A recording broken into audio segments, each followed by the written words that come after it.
میں ذاتی طور پر اس آدمی کی عزت کرنے کی خواہش نہیں رکھتا جس نے قریباً 35 ملین لوگوں کا قتل کیا، اور 35 ملین کا مطلب ہوتا ہے 3.5 کروڑ۔ لیکن اس کی پرسنالٹی کرسمیٹک تھی، وہ بہت ہوشیار اور جوشیلا انسان تھا۔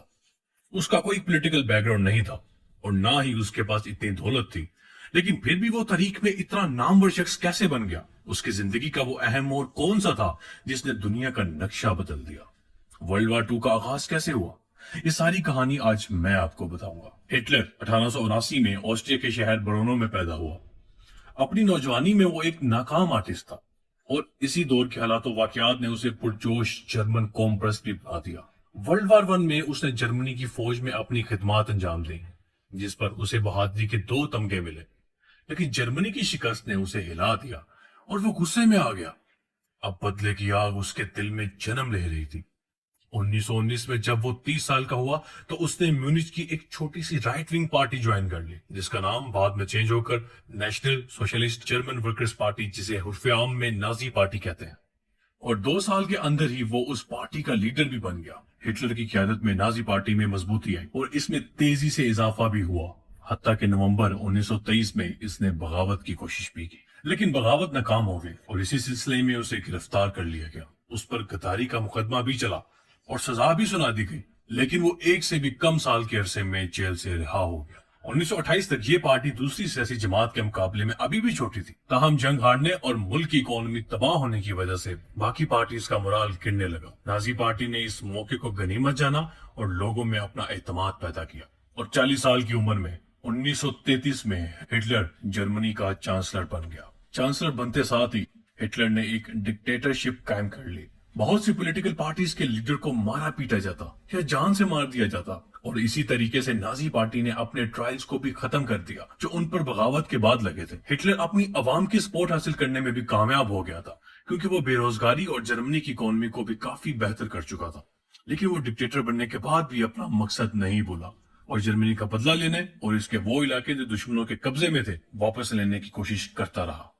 اور آپ کو ایک مزے کی بات بتاتا چلوں کہ حب الوطنی وہ چیز ہوتی ہے جس کے لیے ہر شخص اپنی جان دینے کو بھی تیار ہو جاتا ہے، اور اسی ایموشنل ٹیکٹک کو استعمال کرتے ہوئے ہٹلر نے جرمنی کو فتح کے راستے پر گامزن کیا، اور ساتھ ہی ساتھ وہ علاقے واپس لیے جو کہ جرمنی جنگ عظیم اول میں ہار چکا، جن میں رائنلینڈ اور پولینڈ کے بہت سے علاقے شامل تھے۔ ان کے علاوہ چیکوسلواکیہ میں سوڈیٹنلینڈ اور آسٹریا کا علاقہ بھی شامل تھا۔ اس طرح کے حالات دیکھتے ہوئے اب باقی عالمی طاقتیں ہٹلر کا کھیل سمجھ گئی تھی۔ انگلینڈ اور فرانس نے پولینڈ سے جنگی معاہدہ کر لیا کہ اگر جرمنی اس پر حملہ کرے گا تو وہ اس کا ساتھ دیں گے۔ پھر اگست 1939 میں ہٹلر نے سوویت یونین کے صدر اسٹالن کے ساتھ ایک نان اگریشن معاہدے پر سائن کیا، جس کا مطلب یہ تھا کہ پولینڈ کو فتح کرنے کے بعد اس کو 2 حصوں میں تقسیم کرنا ہے۔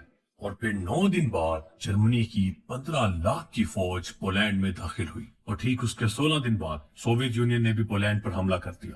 اور اس حملے کے بعد انگلینڈ اور فرانس کے صدر نے یہ اعلان کیا کہ اب انگلینڈ اور فرانس کی سرحدیں جرمنی کے ساتھ حالت جنگ میں ہیں۔ دوستو، ہٹلر کا خواب تو پورا ہو گیا، لیکن اس کی قیمت بہت مہنگی تھی، یعنی دوسری جنگ عظیم شروع ہو گئی۔ اس کی زندگی کا سب سے عظیم سال 1940 کا تھا، جب 1 سال سے بھی کم عرصے میں جرمنی نے ناروے، ڈنمارک، ہالینڈ، بیلجیم، لوزمبرگ اور فرانس پر قبضہ کر لیا۔ ان سب کامیابیوں کے بعد ہٹلر اب انگلینڈ پر قبضہ کرنا چاہتا تھا۔ اس نے چرچل، جو کہ اس وقت انگلینڈ کا صدر تھا، اس کو خط میں لکھا کہ وہ انگلینڈ کو تباہ نہیں کرنا چاہتا، اسی لیے وہ جرمنی سے دوستی کر لے یا تباہی کے لیے تیار ہو جائے۔ چرچل نے انکار کر دیا۔ اس کے بدلے میں ہٹلر نے برطانیہ پر قبضے کا ایک منصوبہ بنایا، لیکن جب جرمنی کی ایئر فورس انگلینڈ میں داخل ہوئی تو انگلینڈ نے اس کے چھکے چھڑا دیے، اور اس بیٹل کو بیٹل آف براٹین کے نام سے یاد کیا جاتا ہے، جس میں جرمنی کے 1800 جہاز جبکہ انگلینڈ کے صرف 1000 جہاز تباہ ہوئے۔ اس کے بعد ہٹلر نے پھر کبھی انگلینڈ کا رخ نہیں کیا۔ ہٹلر کی فوج نے یونان اور یوگوسلاویہ پر بھی قبضہ کر لیا، جبکہ دنیا کے تمام لیڈر اس کو امن کا راستہ اپنانے کو کہہ رہے تھے۔ بہرحال 1941 میں ہٹلر نے رشیا سے اپنا کیا ہوا معاہدہ توڑ دیا اور اس پر چڑھائی کر دی۔ اور کیا آپ جانتے ہیں کہ جرمنی کی فوج کی کتنی تعداد تھی جس نے رشیا پر حملہ کیا؟ تقریباً 40 lakh. 80% of German army were attacked on Russia. لیکن آپ کو یہاں ایک انٹرنیشنل فیکٹ بتاتا چلوں کہ رشیا دنیا کا وہ ملک ہے جہاں سارا سال برف رہتی ہے، اور اس کو فتح کرنے کا خواب بہت سی نامور شخصیات نے دیکھا تھا، جیسے الیگزینڈر دی گریٹ اور نیپولین بوناپارٹ، لیکن ان کو شکست کے سوا اور کچھ نہ ملا، کیونکہ رشیا پر قبضے کے لیے موسم گرما کے صرف چند ماہ ہی ہوتے ہیں اور موسم سرما میں ٹمپریچر -15 ڈگری سیلسیس ہو جاتا ہے۔ جذبات اور جنون کے ہاتھوں مارے اس شخص نے رشیا پر حملہ کیا اور ساتھ ہی یوکرین میں جنگ چھیڑ لی، جو اس کی ایک تاریخی غلطی ثابت ہوئی، کیونکہ اب موسم سرما کا آغاز ہو رہا تھا جس نے جرمنز کی کمر توڑ دی اور انہیں ہتھیار ڈالنے پر مجبور کر دیا۔ یہ شکست ہٹلر کی زندگی کا ٹرننگ پوائنٹ تھی۔ اسے فرانس سے بھی شکست کا سامنا کرنا پڑا، کیونکہ امریکہ اور انگلینڈ نے مل کر فرانس میں موجود جرمنز کے چھکے چھڑانا شروع کر دیے۔ لیکن ان سب کے باوجود جرمنی پیچھے نہیں ہٹا اور اس نے مزید 2 سال جنگ جاری رکھی، لیکن اس کا اختتام 1945 کی موسم بہار میں ہوا، جب ہٹلر نے ہار مان لی اور سرنڈر کر دیا، اور ٹھیک اس کے 7 دن بعد 30 اپریل کے روز اس نے خودکشی کر لی۔ ہٹلر کی حکومت کے دوران اس نے انسانوں کا قتل عام کیا۔ وہ ایک قوم پرست آدمی تھا اور اس کا ماننا تھا کہ دنیا میں جرمن قوم سب سے عظیم ہے اور اسی کو دنیا کی سپر پاور ہونا چاہیے، اور اسی سوچ کے ساتھ وہ یہودیوں سے نفرت کرتا تھا۔ اس نے یہ عہد لیا کہ وہ دنیا میں کسی بھی کونے پر کوئی یہودی نہیں رہنے دے گا۔ اس کی خلافت میں باقاعدہ ایکسٹرمینیشن کیمپ، یعنی وہ لوگ جو جرمن نہیں، ان کو ختم کرنے کے لیے کیمپ بنائے جاتے ہیں، جن میں بہت بڑے پیمانے پر گیس چیمبر بھی لگائے جاتے ہیں۔ وہ ہر علاقہ جو اس کے قبضے میں آیا، اس میں بے گناہ خواتین، بچے، بوڑھے، نوجوان، سب کو پکڑ کر چھکڑوں میں ان چیمبرز میں لے جایا جاتا اور مار دیا جاتا۔ صرف چند ہی سالوں میں 20 ملین یہودی ہلاک ہوئے، لیکن صرف یہودی ہی اس کا شکار نہیں تھے۔ اس کے دور حکومت میں رشین اور خانہ بدوشوں کا بھی قتل عام کیا گیا، اور اس کے ساتھ ساتھ جو اس کی حکومت اور اس کے ملک کے دشمن تھے، ان کی موت کا تو ہم تصور بھی نہیں کر سکتے۔ اس جنگی جنون نے دنیا میں تباہی مچا دی۔ ہٹلر کے ڈیتھ کیمپ کو اتنا خفیہ رکھا جاتا جس طرح کسی ڈرگ کے بزنس کو ہڈن رکھا جاتا ہے۔ لوگوں کے مرنے کے بعد ریکارڈز کو مکمل جلا دیا جاتا، کوٹا سیٹ کیا جاتا اور ڈیڈ باڈیز کا نشان صفحہ ہستی سے مٹا دیا جاتا۔ حتیٰ کہ کسی ڈیڈ باڈی کو ڈھونڈنا ایسا ہی تھا جیسے سونا تلاش کرنا۔ بہت سی ڈیڈ باڈیز کو ملوں میں بیچ دیا جاتا جہاں ان کا صابن بنتا، اور ہٹلر کا اس سے بھی دل نہ بھرا تو اس نے ڈیتھ کیمپس پر جانوروں کو دوڑانا شروع کر دیا، جس سے زمین کی سطح ہموار ہو جاتی۔ اف میرے خدا، اللہ کی مخلوق پر اتنا ظلم بتانا میرے اختیار میں نہیں۔ دنیا کی تمام تاریخ میں ہٹلر کو بڑے پیمانے پر بدترین انسان سمجھا جاتا ہے، اور اس کی چھیڑی ہوئی جنگ نے دنیا کا نقشہ بدل دیا۔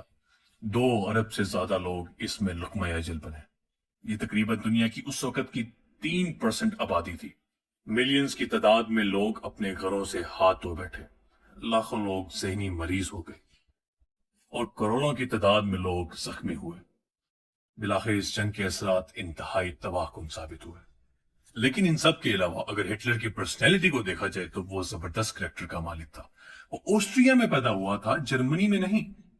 اس کا کوئی پولیٹیکل بیک گراؤنڈ نہیں تھا، اور نہ ہی اس کے پاس اتنی دولت تھی، اور 14 سال سے بھی کم عرصے میں وہ دنیا کی بہت سی طاقتوں کا مالک بن چکا۔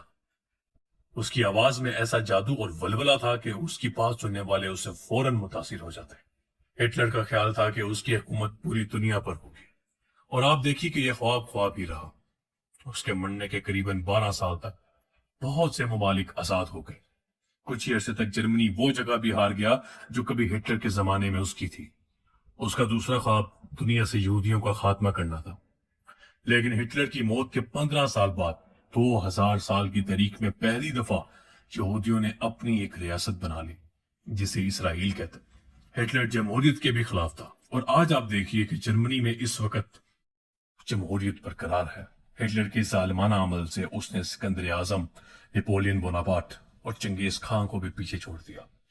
دوستو، یہ تھی ہٹلر کی کہانی، جس میں سوائے دکھ تکلیف، انسانی جان کا ضیاع اور ظلم و ستم کے سوا ایک سبق بھی شامل تھا۔